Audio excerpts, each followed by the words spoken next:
ban roi ke tai dan cha Dr. Yang ma cha ja kep ko je tiang kai ke koro yo mishi men lat ke mishi jalian goro comment tan silinga goro comment tan ko gwa longo di comment di men ci jagdi jalat tazlo mi di long chu de pal bo be nor vacation bel be jetwan ko enemy shi talk no bangola chuban go atiten no ka pe da long bangola chuba go atiten no chu nor vacation bel chu de pal ke chu de pal no subscribe ke chu de pal no block no mi jinni ko channel okay mi shi jinni ko channel goro be comment ki be share ko ba jaw jekhane to kokien te bero madi ko be ken information be ken ke share ke jikke kirma yadit chet ke me gore bana writing ka dobe dana ci kurce to ga ba tiang rewe ke juba gwada dana tie ke juba nana ban writing ka man chala da kuma kirma yadit kane deni Uganda tenchorian madanu be ken spele mayu be ken joche rewe ke juba kire we ka South Sudan ka ta dana ci ken plan ke jeki ka le kaje ban lere me ban je chulinga gwa ka dobe dana en tuwa kaje karajan shalat ke mishro lat tiang ka war cha panyer ke doran te du bor mi bor no ko la men tie ka tare ka juba no andoro mo dor jes pele mayo mo cha je yan mai tiang ke tabadak ka tuk tiang na ka shang ka jandang ro wida bakel ka pa dia kron kina dang ro jandang ro wida diech ya dor mo cha ja yat mach kume kirma yadit andor mo ke bawut no ara mishal Peter well cholwal jaram danan keben dormone doro espeli mayo mo an kur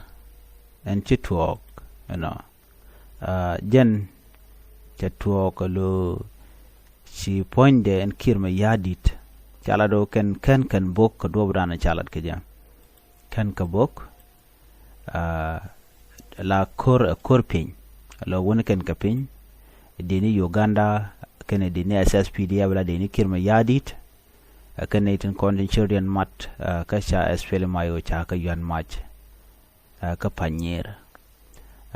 na mo to ka tiang ka war chit ka dobe len kone jama chalat no kordi de long ko dobra na chalat ke ja ko si kendi ni dialen kontin la deni SSPD kendi Uganda chikan doro mo chikan shu yan match mi di wa kortetin tiang would imagine good dan kep doro on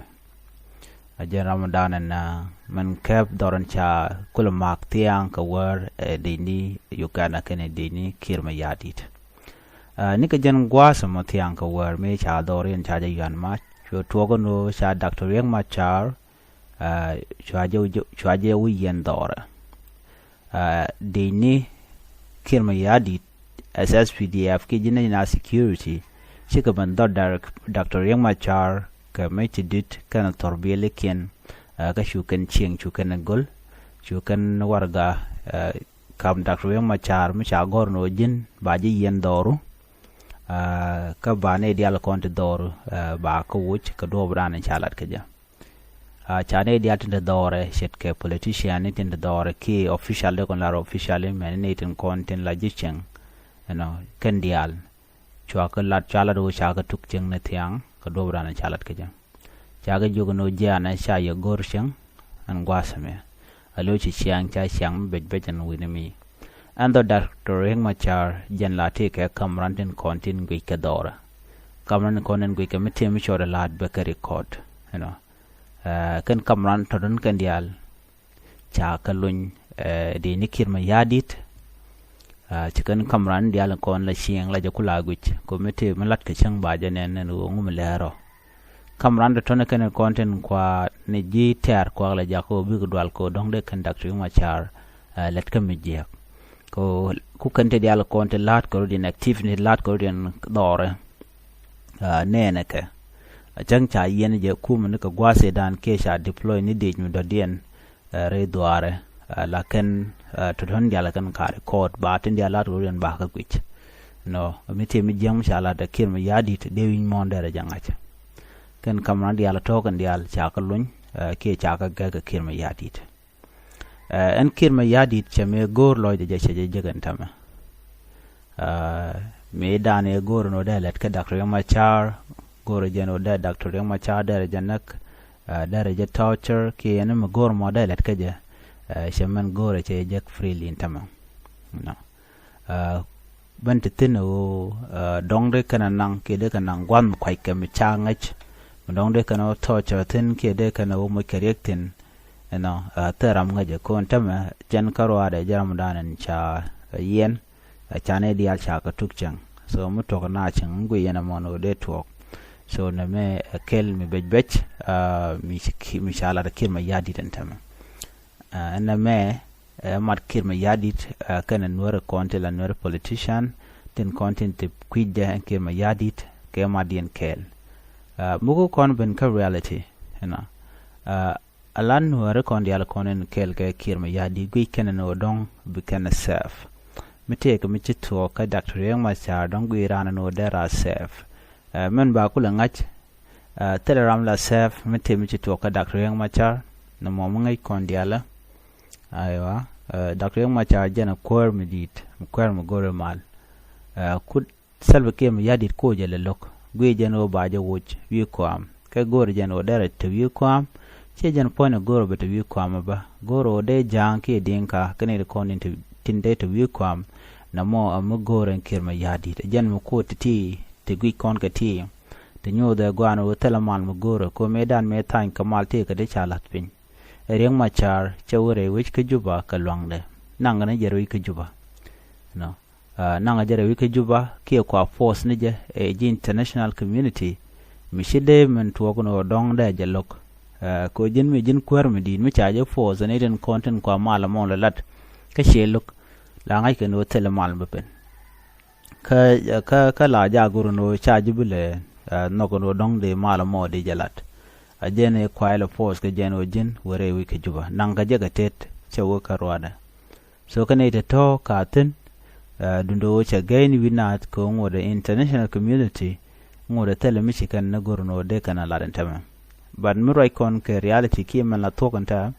Dr. Yang Machar tele mi biejek shikana banak dongde kana hambat che de ko dongde randere liu ko ngai kana gwanu international community ka gwich ka nyok ne dial ji South Sudan dial ka gwich ci jang ci kana de let ka dor ko ngai kana gwano mu kan doru kana lat ram te dore wi mo kare ke wi jan nak ke mo je kam de mo ke jamo ngai ke ja gwa kanen go ce de gwa kaka de South Sudan dara dak South Sudan dara baje long bane ke panken kane kontela jang mi ci kan me ci kana lat rana nimu waje gwaje ka wankur kwada dan ta kortan duno jen telemi to ka Dr. Yang Machar tel kormitetin tene jen doro ko jen yini dan cha yen ga je nime la kona la no wala no Dr. Yang Machar mitere wi ki jubaram cha yen chenga la marbut ke chenga la prisoner pinkir ma yadit ana tam ji ke ma yadi de gorno da jalet karek so no mo ngai kon diala so on tama jen dan chi to ga me cha Dr. Yang Machar cha je yen tiang chati dial content dore cha ka wochin gang ka je mani dial content chang ka do pa dan en chalat ka je roi cha ko lat gwa same ramkel ne de content te tin tamal kitten content kel ka Dr. Yang Machar Rasmoch Honorable Rasmoch Tang acting chairperson National Committee on Foreign Relations Kaspele Mayo ganwara chala no chikana mo chikana condemn man chala da kirma yadit kene man chala dan wale jani shimagwa man chala da Minister of Defense Chief of National Security and would the man watch che veicoli che torbiyelitin kontin la torbiyeli dine ti shopke jendangro wonyam wa chicken chikanu dor Dr. Yang Machar ka raja dana chegor kan torbiya le to chika tiang ke de ni kan dial cha di ni Dr. Riek Machar la body gani ka kan dial cha me ken cha ka kan no ka chwa Dr. Riek Machar chwa kan warga menyo de gwanu jin cha ji yen man challe warrant arrest la warga nyu do jin cha ji yen chu kana chu kame nyogare warga ka tele menyo de gwanu dwera den che dwiro ko warga la mete dwer mi dur la ja gwar katen